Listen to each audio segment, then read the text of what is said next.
नमस्कार विद्यार्थी मित्रांनो, मी विक्रम गावडे स्वागत करतो तुमचं युनियन एज्युकेशन युट्यूब चॅनल मध्ये। विद्यार्थी मित्रांनो, आज आपण बघणार आहोत तुम्हाला इंजिनिअरिंग कॉलेजेसमध्ये ऍडमिशन मिळवण्यासाठी एचएससी बोर्ड मध्ये मिनिमम किती मार्क्स गरजेचे आहेत किंवा मिनिमम किती पर्सेंटेज गरजेचे आहे, त्याचबरोबर ग्रुपिंग क्रायटेरिया काय असतो आणि जर तुमचा ग्रुपिंग क्रायटेरिया क्लिअर होत नसेल तर व्होकेशनल सब्जेक्टचा कसा आपण फायदा करून घेऊ शकतो तर हे तर आपण बघूयातच। बट आता सर्व स्टुडंटचा एचएससी बोर्डचा रिझल्ट हा लागलेला आहे। सर्वात आधी सर्व स्टुडंटचे कॉंग्रॅच्युलेशन्स। काही स्टुडंटला खूप चांगले मार्क आलेले आहेत, काहींना थोडे कमी पर्सेंटेज आलेले आहेत। तर विद्यार्थी मित्रांनो, एकंदरीत घाबरायची काहीच गरज नाही। बघा, आपलं इंजिनिअरिंग कॉलेजमध्ये जे ऍडमिशन असतं ते मोस्टली सीईटीच्या मार्क वरती होतं। फक्त एचएससी बोर्ड मध्ये आपला ग्रुपिंग क्रायटेरिया क्लिअर झाला तर आपण इझिली इंजिनिअरिंग कॉलेजमध्ये ऍडमिशन घेऊ शकतो। त्याच्यामुळे त्याच्या रिगार्डिंग घाबरायची काहीच गरज नाहीये। त्याचबरोबर इंजिनिअरिंग ऍडमिशन प्रोसेस रिगार्डिंग ज्या पण इन्फॉर्मेशन असणार आहे किंवा लाईव्ह अपडेट असणार आहेत ते आपण आपल्या व्हॉट्सअप ग्रुपवरती नक्कीच टाकतोय। व्हॉट्सअप ग्रुपला तुम्ही जॉईन करून घेऊ शकता आणि येणाऱ्या रविवारी इंजिनिअरिंग ऍडमिशन प्रोसेस रिगार्डिंग एक फ्री सेमिनार होणार आहे। बघा, त्याच्या रिगार्डिंगची जी पण लिंक असणार आहे ती सुद्धा आपण आपल्या व्हॉट्सअप ग्रुपवरती नक्की शेअर करणार आहोत आणि व्हॉट्सअप ग्रुपची लिंक हा डिस्क्रिप्शन बॉक्समध्ये दिलेलीच आहे, तुम्ही नक्की जॉईन करा। आणि जर तुम्हाला ह्या व्हिडिओची सिरीज आवडत असेल तर तुम्ही नक्कीच लाईक करू शकता, सबस्क्राईब करू शकता, शेअर करू शकता आणि कमेंटही करू शकता। तर येऊयात आपल्या मेन पॉईंट वरती।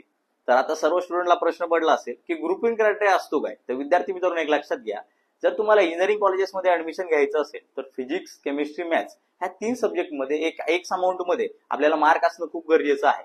जेव्हा आपल्याला हा पण क्रायटेरिया फुलफिल करतो तेव्हाच आपण इंजिनिअरिंग कॉलेजेसमध्ये किंवा सीईटीच्या कॅप राऊंडच्या प्रोसेसमध्ये आपण इलिजिबल होतो। तर तो काय असतो आता आपण बघूयात। तर दोन टाईपचे क्रायटेरिया आहेत बघा। पहिला क्रायटेरिया हा ओपन कॅटेगरीच्या स्टुडंटसाठी असणार आहे। तर जे स्टुडंट ओपन कॅटेगरीमधून येतात तर त्या स्टुडंटसाठी फिजिक्स, केमिस्ट्री, मॅथ्स हे तीन सब्जेक्ट मिळून 135 प्लस मार्क येणं खूप गरजेचं आहे।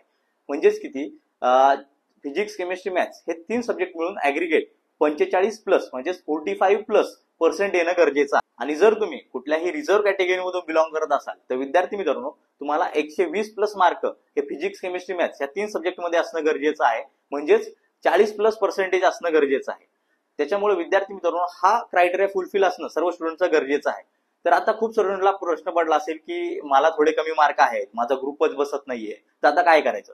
तर विद्यार्थी मित्रांनो, जर तुमचा ग्रुप बसत नसेल तर आपल्याकडे एक मास्टर स्ट्रोक आहे बघा, तो म्हणजे व्होकेशनल सब्जेक्टचा। तर आता हे व्होकेशनल सब्जेक्ट असतात काय, तर आता आपण जसं स्क्रीनवरती बघतोय का व्होकेशनल सब्जेक्टमध्ये कॉम्प्युटर सायन्स असेल, आयटी असेल, इलेक्ट्रॉनिक्स असेल हे सब्जेक्ट येतात बघा। जर तुम्हाला सिलेबसमध्ये हे सब्जेक्ट असतील 12वीला तर तुम्ही ह्या सब्जेक्टचा मार्कचा उपयोग करू शकता। तर तो कसा, जर तुम्हाला फिजिक्स, केमिस्ट्री, मॅथ्स हे तीन सब्जेक्ट मिळून 135 प्लस जर तुम्ही ओपन असाल किंवा 120 प्लस जर तुम्ही कॅटेगरीमधून असाल, एवढे मार्क येत नसतील तर तुम्ही केमिस्ट्रीला रिप्लेस करू शकता ह्या व्होकेशनल सब्जेक्टने। म्हणजे इफ सपोज तुम्हाला केमिस्ट्रीमध्ये थोडे कमी आहेत किंवा ओव्हरऑल तुमचा ग्रुप बसत नाही तर तुम्ही केमिस्ट्रीला स्किप करून आयटी असेल, कॉम्प्युटर सायन्स असेल, इलेक्ट्रॉनिक्स असेल या सब्जेक्टला ऍड करू शकता आणि तुमचा ग्रुप क्लिअर करून घेऊ शकता बघा। तर विद्यार्थी मित्रांनो, हा खूप इम्पॉर्टंट फॅक्टर आहे ग्रुपिंग क्रायटेरिया क्लिअर करण्यासाठी। तर हा असतो ग्रुपिंग क्रायटेरिया। तर विद्यार्थी मित्रांनो, 12वीचे मार्क फक्त इंजिनिअरिंग ऍडमिशन पुरतेच मर्यादित असतात का, तर तसं नाही। विद्यार्थी मित्रांनो, जर तुम्ही जेव्हा फ्युचरमध्ये इंजिनिअरिंग कॉलेजेसमध्ये जाणार आहात आणि 4 वर्षाची इंजिनिअरिंग पूर्ण करणार आहात आणि जेव्हा तुम्ही कॅम्पस प्लेसमेंटसाठी फेस करणार आहात तेव्हा सुद्धा तुम्हाला 12वी बोर्डचा हा नक्कीच फायदा होणार आहे बघा। तर तो कसा, भरपूर साऱ्या कंपन्या अशा असतात की त्यांचा मिनिमम क्रायटेरिया असतो 55 किंवा 60%। तर हे तुम्ही क्रायटेरिया फुलफिल करत असाल तेव्हाच तुम्ही कुठल्याही कंपनीमध्ये बसू शकता। तर सर्वच कंपन्यांसाठी हा क्रायटेरिया असतो। तर विद्यार्थी मित्रांनो, जर तुम्हाला कमी पर्सेंटेज आलेले असतील तर घाबरून जायचं काहीच कारण नाही बघा।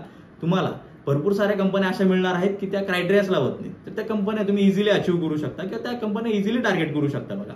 त्याचबरोबर जर तुम्हाला इन फ्युचरमध्ये अब्रॉड एज्युकेशनला जायचं असेल किंवा मास्टर्स करायचं असेल तर तुम्हाला ह्या 12वी पर्सेंटेजचा नक्कीच फायदा होणार आहे बघा। तर विद्यार्थी मित्रांनो, अशाच प्रकारच्या इंजिनिअरिंग ऍडमिशन प्रोसेस रिगार्डिंग नवीन अपडेटसाठी तुम्ही युनियन एज्युकेशनला सबस्क्राईब करू शकता। आजची ही व्हिडिओ जर तुम्हाला आवडली असेल तर लाईक करू शकता, कमेंट करू शकता, शेअर करू शकता। धन्यवाद मित्रांनो।